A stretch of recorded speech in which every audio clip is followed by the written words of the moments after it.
وہ آج بہت پریشان تھا، جبکہ جیسا وہ چاہتا تھا ویسا تو ہو گیا تھا۔ وہ ہمیشہ سے یہی چاہتا تھا کہ وہ خود ہی تنگ آ کر اسے چھوڑ کر چلی جائے اور دادی کے سامنے بھی اس کا بھرم بنا رہے، کیونکہ اس کی پسند نہ تھی۔ اسے تو بالکل جاہل لگتی تھی، جو اس کے لائق ہی نہیں تھی، زبردستی اس پر مسلط کر دی گئی تھی۔ تبھی تو وہ اسے بات بات پہ ڈانٹتا اور اس کے ہر کاموں میں کیڑے نکالتا، اور وہ چپ چاپ ہر بات سن کر پھر سے گھر کے کاموں میں لگ جاتی۔ رات کو اس نے اسے پھر ڈانٹا اور سو گیا۔ صبح جب آنکھ کھلی تو وہ کہیں نہیں تھی۔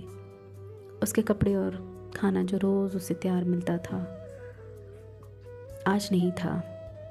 اسے معلوم ہی نہ ہو سکا کہ اسے کب اس کے کاموں کی عادت ہو گئی تھی، اور آج جب وہ سچ مچ اسے چھوڑ کر جا چکی تھی تو وہ پریشان تھا۔ کیا وہ اس سے محبت کرنے لگا تھا یا اس کی عادت ہو گئی تھی؟ اس کے دل نے اس سے پوچھا۔ نہیں، مجھے اس سے محبت نہیں ہو سکتی۔ اس کے اندر سے آواز آئی، نہیں، تمہیں واقعی اس سے محبت ہے۔ وہ جسے اپنی زندگی کا ساتھی تم بنانا چاہتے تھے، یہ وہی لڑکی تو ہے۔ اس کے دل نے جواب دیا، اس کے علاوہ تو کوئی اور ہو ہی نہیں سکتی۔ اتنی معصوم، اتنی سچی، اسے جیون ساتھی کے روپ میں صرف یہی لڑکی تو چاہیے تھی۔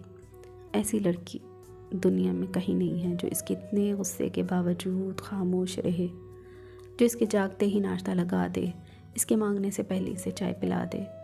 اتنی صبر، اتنی قناعت والی لڑکی اور کہاں ہوگی؟ اور اس کی دادی واقعی اپنے پوتے کے لیے سب سے اچھی بیوی ڈھونڈ کر لائی تھی۔ اگر وہ خود ان کی مرضی کے خلاف کسی ماڈرن لڑکی سے شادی کرتا تو کیا وہ لڑکی اس کے گھر کے کام کرتی؟ کیا وہ اس کے چلانے پر خاموش ہوتی؟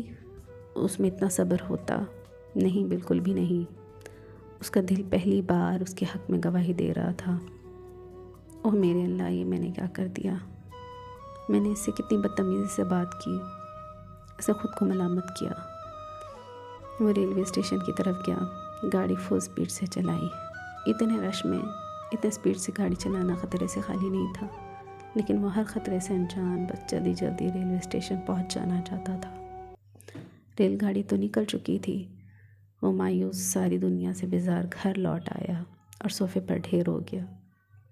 ایسے کیسے جا سکتی ہے وہ؟ مجھے چھوڑ کر وہ نہیں جا سکتی۔ اتنی معمولی غلطی کی اتنی بڑی سزا کون دیتا ہے؟ اس کا چہرہ آنسوؤں سے تر ہو گیا اور وہ چلانے لگا، خدا کے لیے بانو، ایک دفعہ پھر واپس آ جاؤ۔ اب ہم محبت سے رہیں گے، میں تمہیں کچھ بھی نہیں کہوں گا۔ اسے تھوڑی دیر میں اپنے بالکل پاس ہی کسی کے قدموں کی چاپ سنائی دی۔ اس نے گردن موڑ کر دیکھا تو اوپر کی سانس اوپر اور نیچے کی سانس نیچے رہ گئی۔ وہ اس کے بالکل پاس کھڑی تھی، اسے کچھ ہی فاصلے پر۔ وہ ایک دم سے اٹھ کھڑا ہوا۔ تم کہاں چلی گئی تھی؟ جی ہم تو یہیں تھے۔ اس نے اس کی بات نہیں سنی اور آگے بڑھ کر اسے گلے سے لگا لیا۔ اب آئندہ تم کبھی مجھے چھوڑ کر مت جانا، چاہے میں تمہیں جتنا بھی ڈانٹوں۔ اور وہ حیران سے اسے دیکھے گئی۔ وہ جانتی تھی کہ وہ اس سے پیار کرنے لگا ہے۔ وہ کئی بار اس کے چہرے پر اپنے لیے محبت کا پیغام پڑھ چکی تھی، لیکن وہ اقرار ہی نہیں کر رہا تھا۔ صبح وہ اس سے غصہ تھی، ناراض تھی، اور اس کے لڑنے کے بعد وہ اسٹور روم میں جا کر روتی رہی۔ جانے کا بانک لگ گئی، لیکن اگر آج وہ سب کچھ نہ ہوا ہوتا تو کبھی وہ اپنی محبت کا اقرار نہ کرتا۔ یہ تقدیر کاتب کا فیصلہ تھا۔ جو ہوتا ہے اچھے کے لیے ہوتا ہے۔ بے شک کوئی ہے جو ہماری ہر سوچ پہ اختیار رکھتا ہے اور ہمارے لیے بہتر فیصلے تجویز کرتا ہے۔ وہی جو اس پوری کائنات کو چلا رہا ہے۔ یہ ساری دنیا جس کے ماتحت ہے وہی تو خدا ہے۔ اس نے تشکر آمیز نگاہوں سے اوپر آسمان کی طرف دیکھا۔ بے شک جوڑے وہی بناتا ہے آسمانوں پر۔ وہ اپنے انسانوں میں کبھی فرق نہیں کرتا، نہ دیہاتی اور شہری میں، اور نہ ہی غریب اور امیر میں۔ وہ سب کو 2 آنکھیں، 2 کان، 2 ہاتھ اور 2 پاؤں نواز کر بھیجتا ہے۔ فرق تو صرف ہم انسان ہی کرتے ہیں۔ اگر آپ کا ہماری آج کی سٹوری کا موضوع پسند آیا تو لائک ضرور کر دیجیے گا اور کمنٹ میں لازمی بتائیں۔ شکریہ۔